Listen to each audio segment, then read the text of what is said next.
Hi and welcome along to Banana Imperium Sports. This is the warm-up show and this is the first week of the season.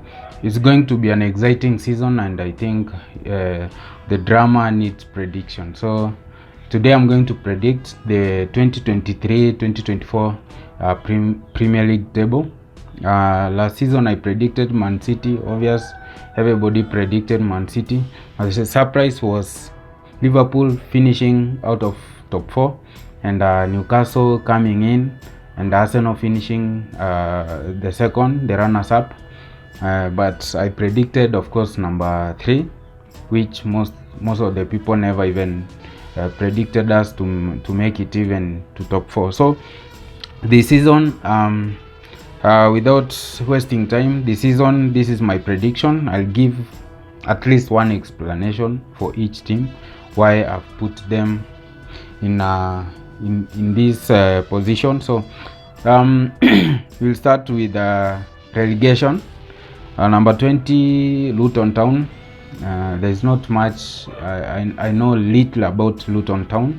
They have just been promoted. It's a very passionate club and they're in the Premier League. So I don't know what they have done. A little bit of signings, which I don't. I'm kind of skeptical because they are not marquee signings, as people say. So Luton Town for me will finish number 20, followed by Sheffield United. Sheffield were amazing during the 2020 campaign and the previous year. Since we beat them in the FA Cup, they went down crumbling, and then the second season they were relegated, and now they are back. They have not done so much business. I don't know much about them, so I'll put them in 19. Another team is Wolves. Wolves, this one is a tricky one because Wolves, Crystal, West Ham and Everton, for the last 2 years, the last 2 seasons, they have survived relegation. But I do think this season maybe one or two of these teams will go down, and I think O'Neill will do some great work at Wolves. He's just been appointed, and they lost Neves to is it Al Nassr, Al Hilal. They lost Neves to Saudi Arabia, and they also lost Moutinho, who became of age. There are Jimenez, Fabio Silva. There are a lot of players that transferred from the team, and now I think this is the year that they are going down. So for me, the relegation is Wolves, Sheffield and Luton Town. I'll skip the middle and the Conference League, which is number 7. I'll give it to Tottenham. Why Tottenham? Because first they have lost their key man, their captain Harry Kane, who scores a lot of goals. Of course, they never win anything, but he scores a lot of goals, which helps them. But they of course last year they completed Kulusevski. The likes of Romero are now settled. Of course, they have an injury now. He has an injury now, but there are players like now Richarlison is going to take over from Kane if they are not going to do the business in this summer transfer. Son, of course, is there. So they still have a good team, yes, but I think losing Harry Kane and the goals, and now they are on the build up to become this new team. It's going to take them not only this season but maybe 2-3 seasons. And Postecoglou is a good coach. He came from Celtic. He's going to do massive work, and I think this season they'll finish in Conference League because they don't have other games in Europe, so they'll have to concentrate on the league. And now looking at the teams which are on top of them, I think this is the best they can finish. I might be wrong, but yeah, Tottenham number 7. Number 8, Brighton. I think Brighton had a super campaign last year. They qualified for Europe. They had they've already lost Caicedo, McAllister, and there's Enciso. There's Mitoma is on another level, and also Gilmour, who came from Chelsea. These are young players. Ferguson, the striker. Welbeck, of course, is never going to stop scoring. So, and De Zerbi, I think De Zerbi is doing a great job at Brighton, and that's why I think still Brighton may be around Europe. It's not fair for me to put Brighton at number 8, but this year I think most teams went off the rail last year, and now the likes of Liverpool, Chelsea, which have of course super fans, more fans, this one will help them, I guess, get a little more points this season. So that's why teams like Aston Villa and Brentford, of course, Fulham, Brighton, they are going to be around 8, 9, 10 there. But there's a chance for either Brighton or Aston Villa to sneak in Europe, and yeah, there is one or two teams which are going to perform poor because of maybe the tactics and maybe injuries, like Chelsea. Yeah, so for me, I think Brighton will finish number 8. Aston Villa 9. Unai is one of the most successful managers in Europe right now. I really think he was one of the contenders of last year's manager of the season because of the situation he found Aston Villa in and where they finished. They will qualify. They will qualify through winning the Conference League. They will qualify for Europe, and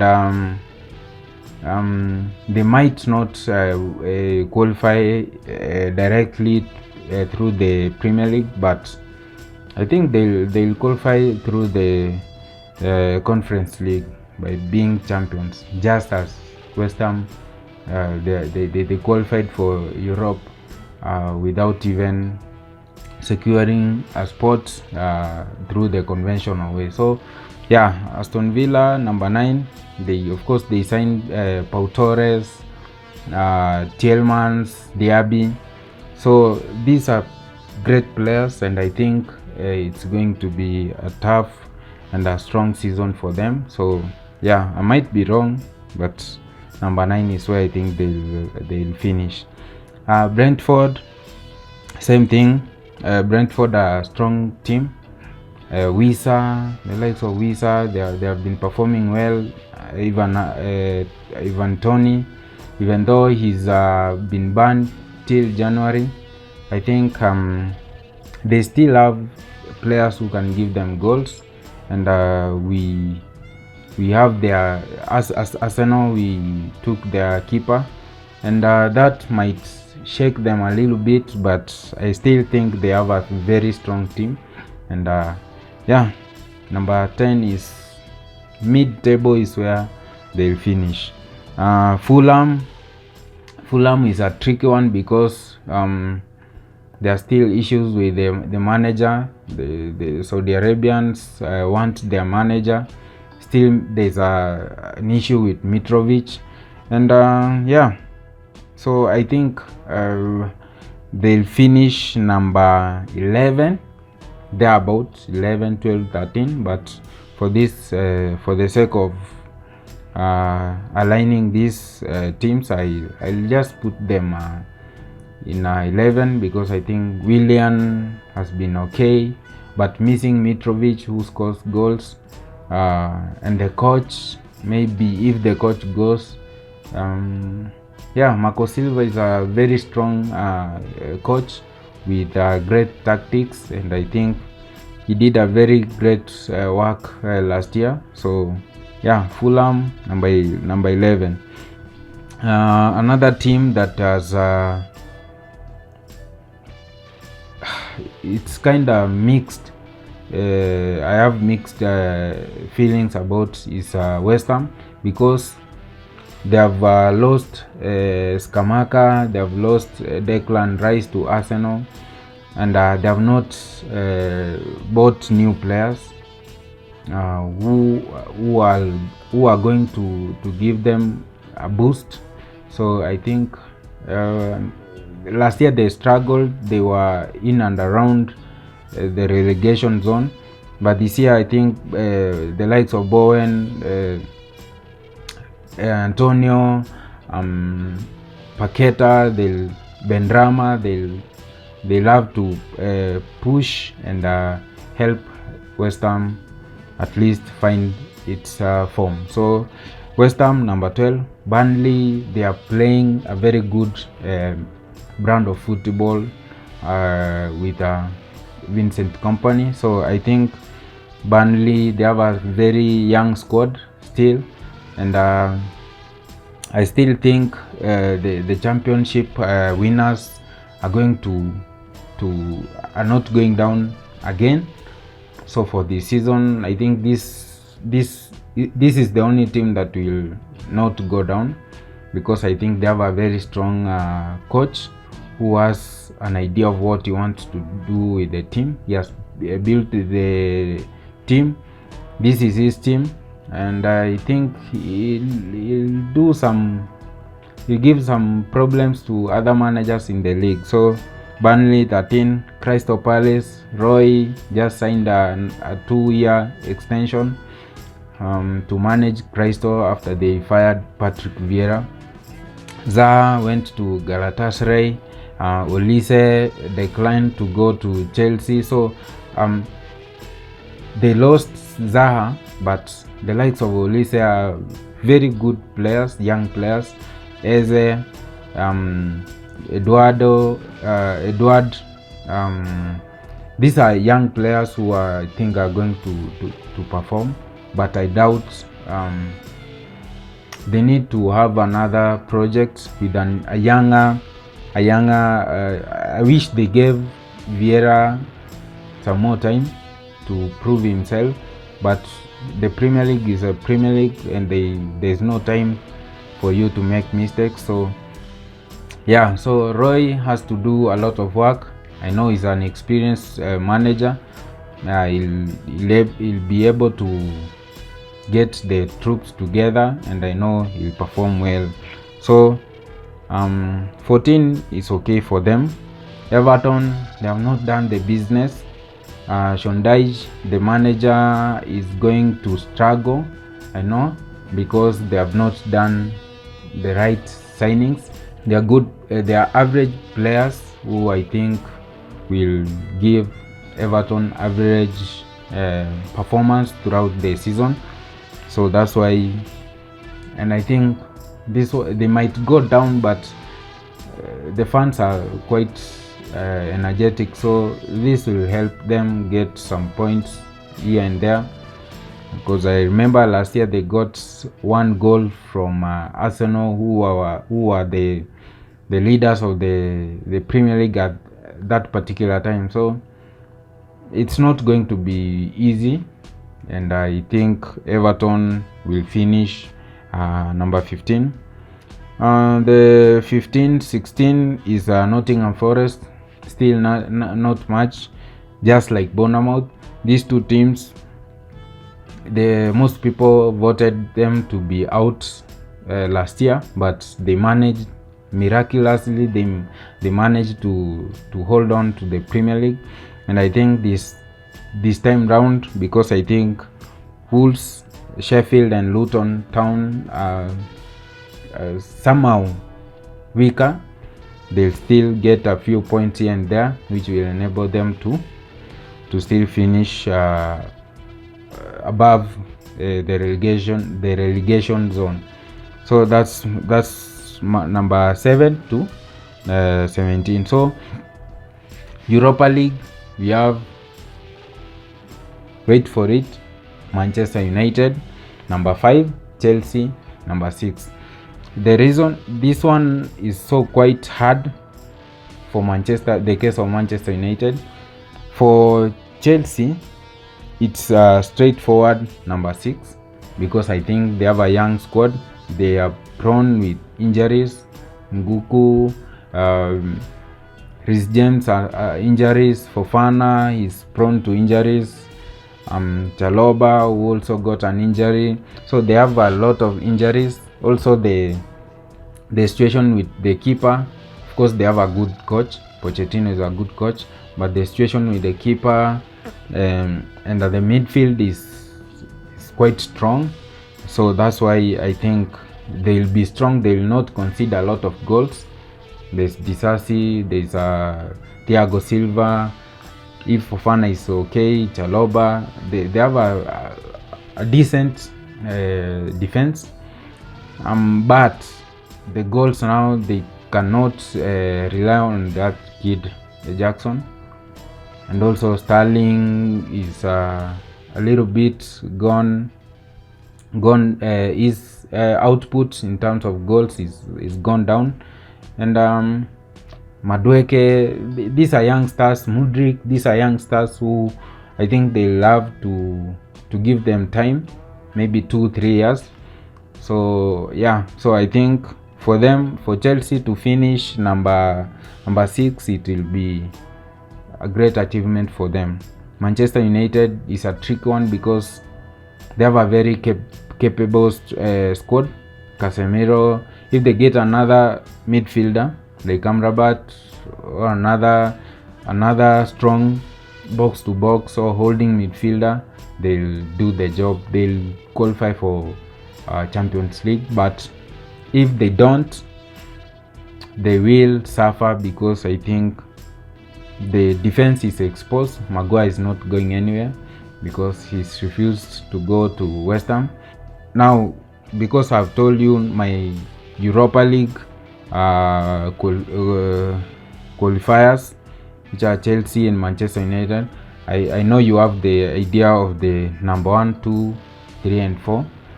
So the teams remaining is Arsenal, Newcastle, Liverpool and Man City. And I don't think there is a team of those teams that I have mentioned that Manchester United can beat.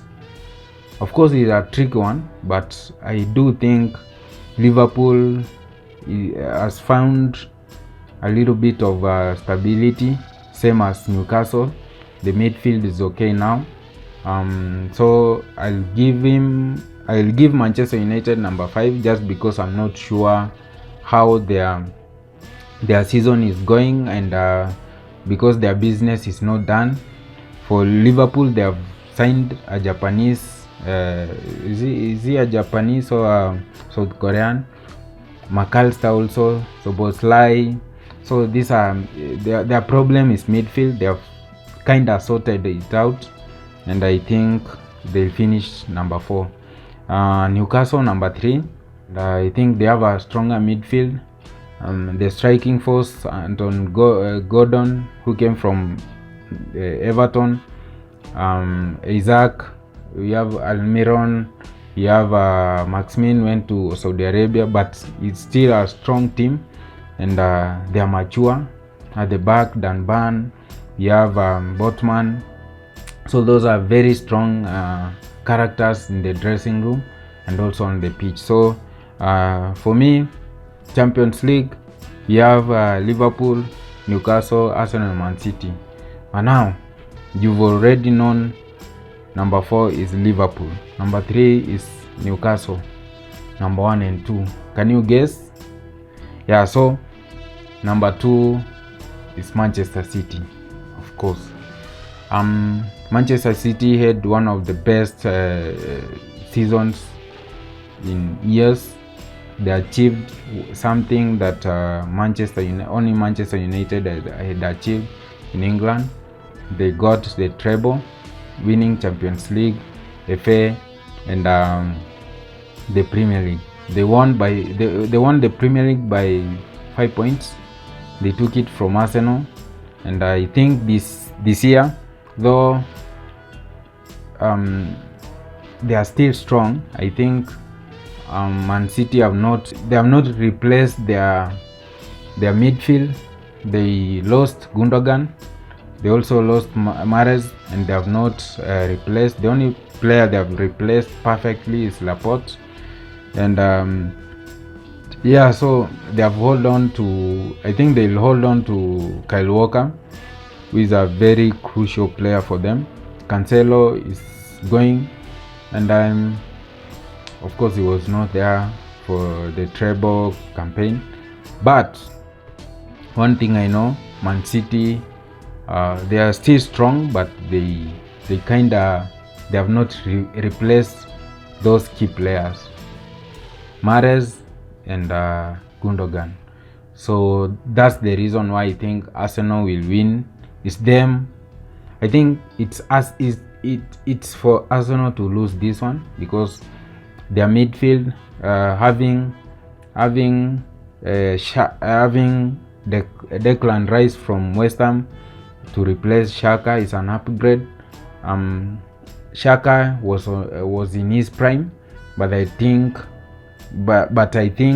Declan Rice coming in, it's a very young England midfielder, is going to play with Partey, and he can also replace him, because the only problem we had last year is when we lost Partey, we almost lost those games which he never played. So I think having such a player will help us.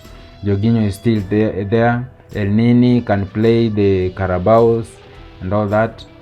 The only signing that I'm not sure about is Kai Havertz, but I think he still has some time to improve.